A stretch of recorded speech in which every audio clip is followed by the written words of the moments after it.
Exception propagation. If it is not appropriate to handle the exception where it occurs, it can be handled at a higher level. When an exception occurs, the Java runtime system propagates to each of the calling methods to see whether the exception is being handled by a try-catch block. This is called exception propagation. As we saw that in our previous examples, that whenever an error was occurred, we are looking at the immediate try-catch block where if the error was being handled, and the error was not being handled by those try-catch blockages, we are trying to look at the outer try-catch blockages, or we were trying to look at the general exception handlers if any were used to catch that exception. This passing of the exceptions from the calling methods to see where it has been handled is called exception propagation. The program keeps looking for the exception handler wherever it has been used at any higher levels if it has not been handled at the particular level where it has occurred. Then this process is called exception propagation. The first method finds that catches the exception will have its catch block executed. Wherever the exception is found, the catch block of that try block will be executed. At this point, the exception has been handled and the propagation stops, and no other catch blocks will be executed. Execution resumes normally after this catch block. And this is what we saw in our previous example as well, that as soon as the error was handled either by a general exception handler or by an inner try-catch block, the rest of the try-catch blocks were not executed and the program was resumed normally. The execution of the program was resumed normally. But if we get all the way back to the main method and no method catches this exception, then it is caught by the default exception handler of Java and our program terminates. And this is what we have been seeing so far. Consider the following cases: propagation, where the program looks for any exception handler at any level of the program; normal catch, if the exception is handled wherever it has occurred or the exception is not found. In the first case, the exception propagation, we have a try block, for example, and we have the possibility of getting this error. So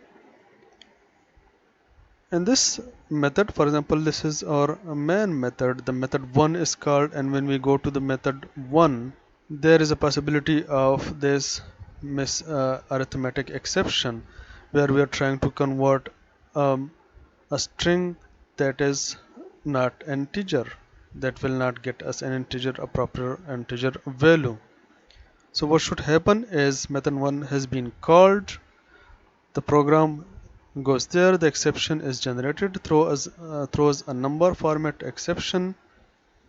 Now we are handling an arithmetic exception over here, which might possibly for a divide by zero error, and the number format exception is handled over here at the calling method. Then what can happen is, since the handler of this exception is not found here, the handler of this exception, that is the number format exception, is not found over here, what will the Java program do is, since it has not found a matching catch block immediately after where the error has occurred or the exception has occurred, then it will go to the calling method and try to look for the exception handler over there.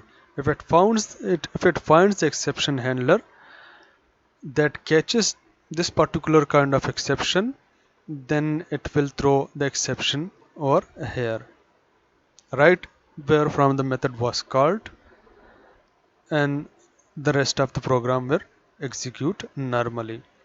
So what has happened over here is that we called a method at this point, method 1, let's say, and we were trying to execute the code in the method 1. What we While executing that code, we encountered an error, an exception, and that exception was the number format exception, since you were trying to convert a string to an int value, and the string was not compatible, since this cannot be an integer. So the error was thrown, and that error was not handled over here, where by the method 1. So what Java will do is, if it has not found the matching catch block at the position where the error has occurred or the exception has occurred, it will try to look for the error handler or the exception handler from where the method was called, and it has returned over here. It has found a matching catch block that, and it has caught the exception, and this will execute normally. The rest of the program will execute normally. So we can see that these points have been printed over here, the print statement, except this one. This point has not been printed, since the control was given back to the calling method or the point from where the method was called. The exception was handled there, and the program executes normally.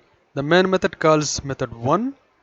A number format exception occurs in method 1. It is not called by the handler in method 1.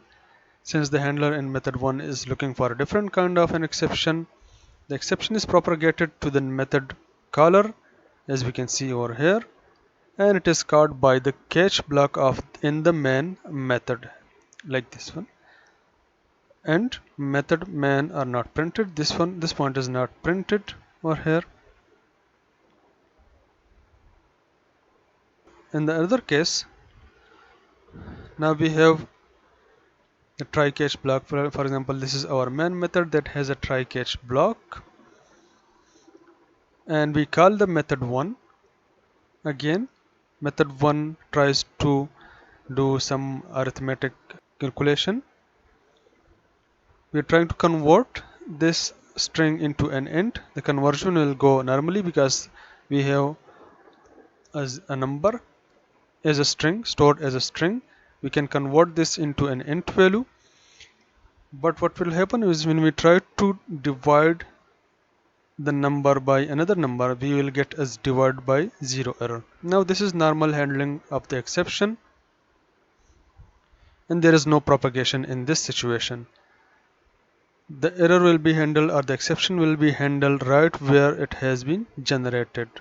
It throws an exception, arithmetic exception, and there is a catch block that will handle this exception right over here.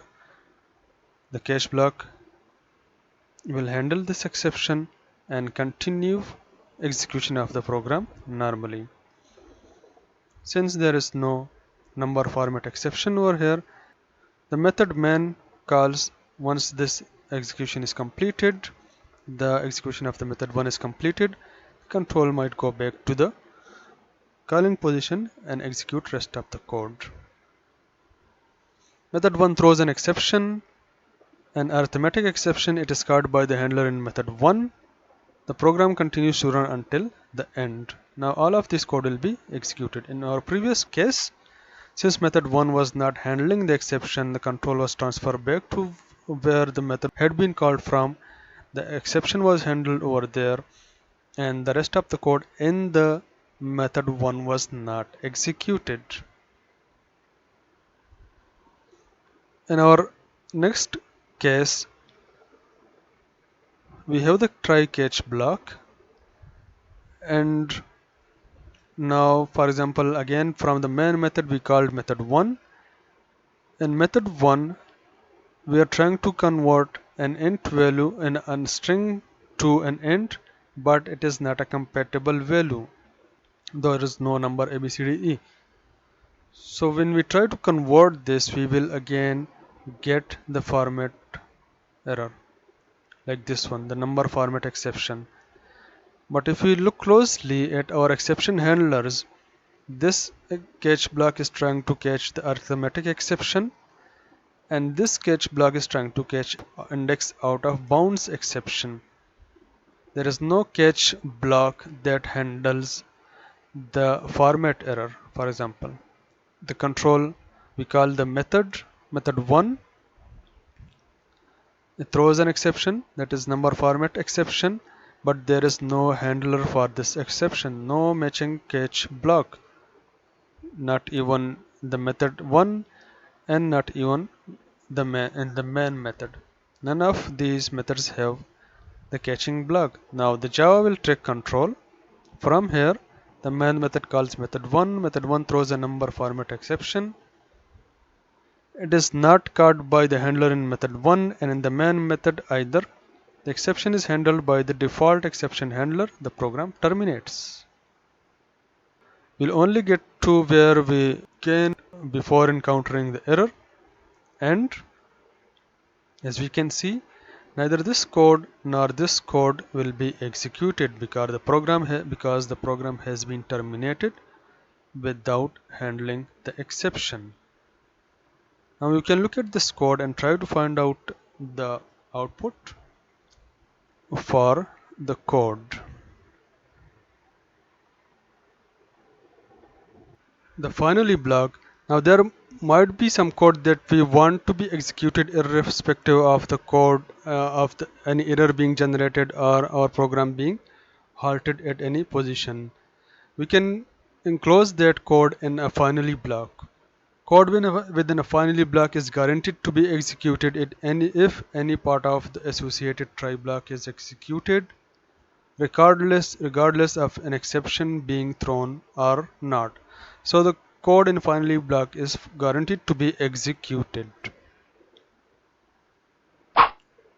It allows for cleanup of actions that occurred in the try block but may remain undone if an exception is caught. So if part of the try block is executed and there has been some exception that has been caught, but then there is something that we want to display on the screen to the user or guide the user to some point, then we can do that using the finally block even though the try block has been interrupted by some exception. In those situations we can use the finally block.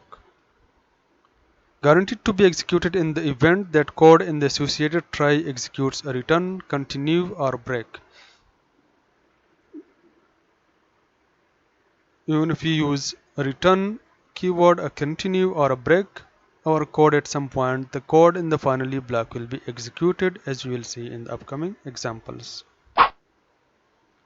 Consider the following cases where we have a situation with no exception, with exception is not matched, and a return statement.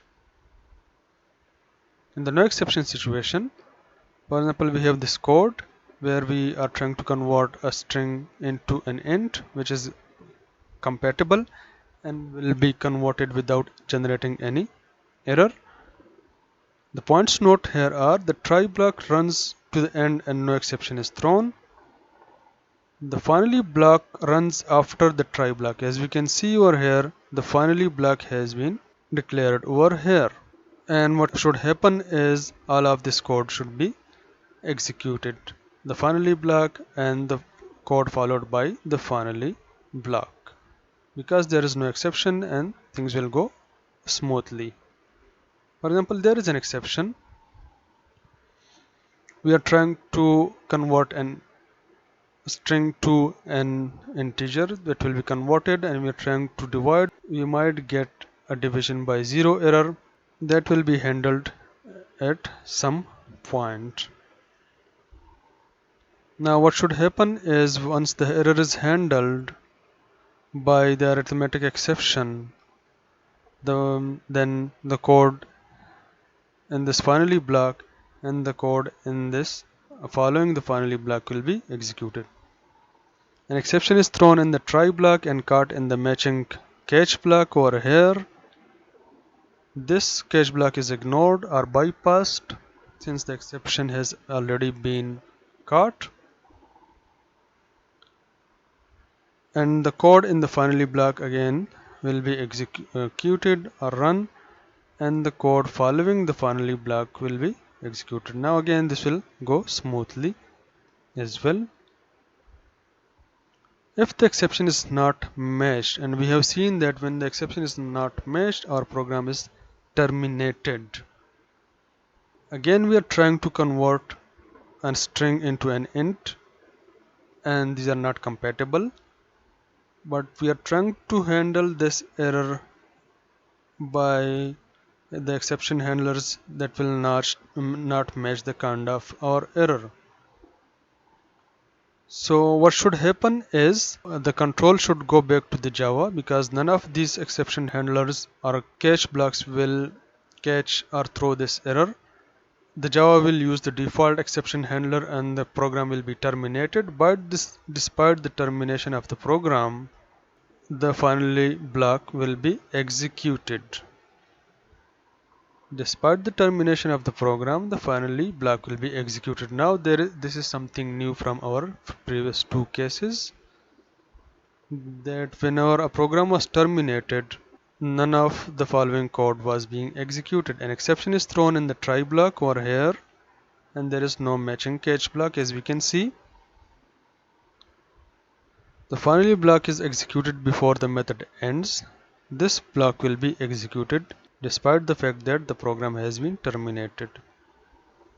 Code that is after the catch block but not in the finally block would not be executed in this situation. This code will not be executed as we have seen previously, but this finally block will be executed. The exception is caught by the default exception handler and program terminates. When we use a return statement, for example in this case, what happens at the return is none of the code following the return statement will be executed in Java. If you want to stop the execution of our program beyond this point, then we can use the return statement. But despite using the return statement, code within the finally block is guaranteed to be executed even in return. So the output for this will be like the finally block executed before the method ends. Code that is after the catch block but not in the finally block will not be executed. None of this code will be executed. For example, this one will not be executed. You can go through this exercise example and try to run and get what the output it will generate. We can explicitly throw exceptions, and we have been doing this in some of our earlier coding examples, where we were trying to validate a certain value and we were throwing an exception when the value was not being a valid one. We can throw an exception explicitly using the throw statement. We were using the throw statement, for example, if you remember this code, we were using an if statement for a certain condition, and if the condition was not being satisfied, then we were throwing an exception. Throw new illegal argument exception, if you remember, a throw new exception. The throw statement requires a single argument, like for example this is the argument, a throwable object. Throwable objects are instances of any subclass of the throwable class. So we can pass any objects of these subclasses. The program starts immediately after the throw statement and any subsequent statements are not executed. It is normally used in testing and debugging purpose, and you would remember we were using it for validating our values. For example, we have this code where we want I to be greater than 0. So if I is less than or equal to 0, the program should throw an error. Now this statement that follows the throw statement will not be executed. The error will be handled by this catch block and the rest of the program will execute smoothly. The points to note here are the program throw an exception explicitly when I is equals to 0. The code after the exception is not executed. For example, this will not be printed. The exception is caught by the catch block and the program continues to run until the end. The rethrow statement, or the rethrowing of an exception. If the exception handler catches an exception and cannot process it, or the exception need further processing outside of the handler, the catch handler can simply rethrow the exception with a throw statement. For example, if we have caught an exception at a certain point and we are not able to handle that exception at that particular point, what we can do is we can rethrow that exception to another try catch block. Since you already have the reference to the current exception, you can just simply rethrow it. For example, you have caught the exception, you can rethrow it. Such a throw statement throws the exception to the next closing try block. Any further catch clauses for the same try block are still ignored. Everything about the exception object is preserved. We will see this in this example. Let's say we have the main method and the main method is calling another method, method1, and this method is throwing an exception. This exception is caught over here, but instead of handling it over here, it throws the exception by using the throw keyword. Now, as we will see, it throws an exception. Instead of catching this exception, instead of handling this exception, it rethrows it to the position where the method was called from. Now this exception will be handled over here. It is caught over here. Note the points to note over here are rethrow the exception from the exception handler. Now this is the exception handler and it is rethrowing the exception. You must declare the exception in the method declaration, like here. In this case, the rethrow statement throws the exception to the next enclosing try block from the main method. This exception is thrown back to this try catch block of the calling method, that was the main method, and these are the statements that are executed. So this will be printed, the things in the print method will be printed, exception is rethrown, and the finally block of course is executed in any situation, and finally this will be printed because we are throwing the exception. In our previous case, if you are handling the exception over here without throwing it, then this catch block would not be executed. But since we are throwing our error back to this catch block, then this catch block will be executed as well. You can look at this example and run the example and try to find out the kind of error or the output that you will get from this code. We can also use the throws class that lists the exceptions that can be thrown by a method. And we can use this whenever we declare a method. We can list the kind of exceptions that can be possibly thrown by that method. So here, for example, we are declaring a method1, and we suspect that this method might generate or might throw IO exceptions. So we can list the kind of exceptions that it might throw using the throws class. Throws is a keyword that we can use, and we can list all the possible exceptions that can be thrown by this method separated by a comma. Sometimes it is better not to catch the exception and to allow a method further up to handle it. And this might be useful where we are not sure where to use the try catch block. Then we can simply use the throws class and list all the possible exceptions that might be thrown by that method.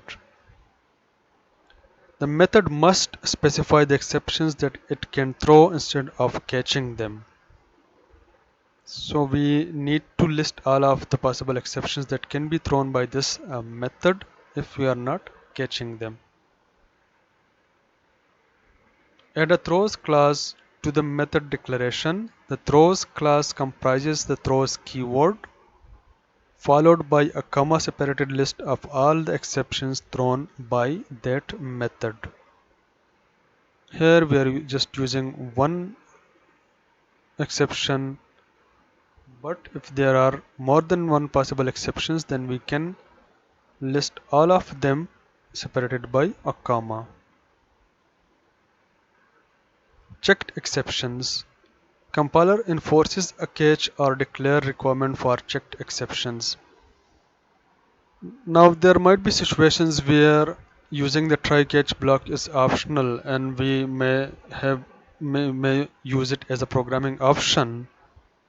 But in some situations the compiler will require us to use a try catch block for a certain type of a code.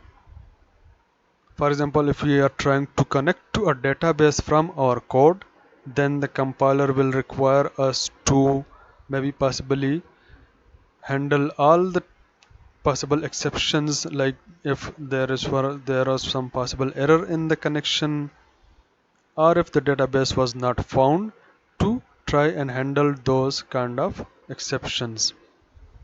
We might get a message from our compiler whenever try to write that kind of a code. So these can be called checked exceptions. If a method throws a checked exception, it expects the catch block to be in that method unless it is deferred by a throws clause. So for example, if we do not have a catch block and there is a possible exception that might be thrown by the code, then if we do not have a catch block, we might have a throws clause like we mentioned over here. Otherwise, we will need to have a catch block. If the catch or declare requirement is not satisfied, the compiler will issue an error. So we either need to use the catch block or we need to use the throws class. If the calling method also differs with the throw class, its calling program is expected to have the catch block, etc. Up the line all the way to the main method until a catch block is found. So it is trying to cover all of the situations that we have been discussing so far. For example, if there is a catch block but that method is using a throw clause, it is throwing the error to another try catch block. Then there will be a try catch block in the calling method from where the method was called and up until the main method. So in any case, in any situation, there must be an exception handler for that code, even if it is immediately by a catch block, if it is by a throws clause, or it is somewhere from where the method is being called. Runtime exceptions, for example, occur within the Java runtime system. These might be arithmetic exceptions. For example, we might not know in advance that we are trying to divide by a 0 or we are trying to convert a non-compatible data type to another data type. So these are runtimes error, or we might not know in advance that we have run out of or elements in our array. Then there are non-runtime exceptions. For example, if we are trying to read from a file or we are trying to connect to a database, then the compiler will catch these kinds of errors in advance by enforcing us to write that code in a try catch block or use any other exception handling mechanism for that code. The compiler ensures that non-runtime exceptions are caught or specified, thus they are also called checked exceptions. Now here is an hierarchy that you can use to, for example, these are our checked exceptions and then there are some runtime exceptions in this block. What should we use? Try catch versus throws. For example, we are using the try catch block over here and we are using the throws exception over here. Which is the preferred way of using this? That might be our programming choice, but we should try or prefer to use the try catch block if it is clear what action should be taken and if the local block can perform that action. If we are sure that what we need to do if a certain kind of an error is generated, then we should use the try catch block. The Java runtime system catches the exception and continues to run until the end, even it reaches an error. Use throws where it is not clear what action should be taken. So if you are not sure about the kind of action that we should take, then we can use throws class. Otherwise, we should use the try catch block.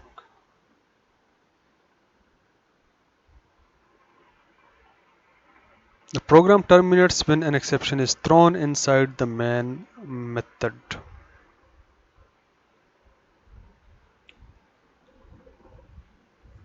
This will conclude our lecture over here. What you should do is you should rewrite the following method by using the throws class. Try to identify the kind of an exception that it will throw and rewrite this code using the throws class. See you in the next lecture.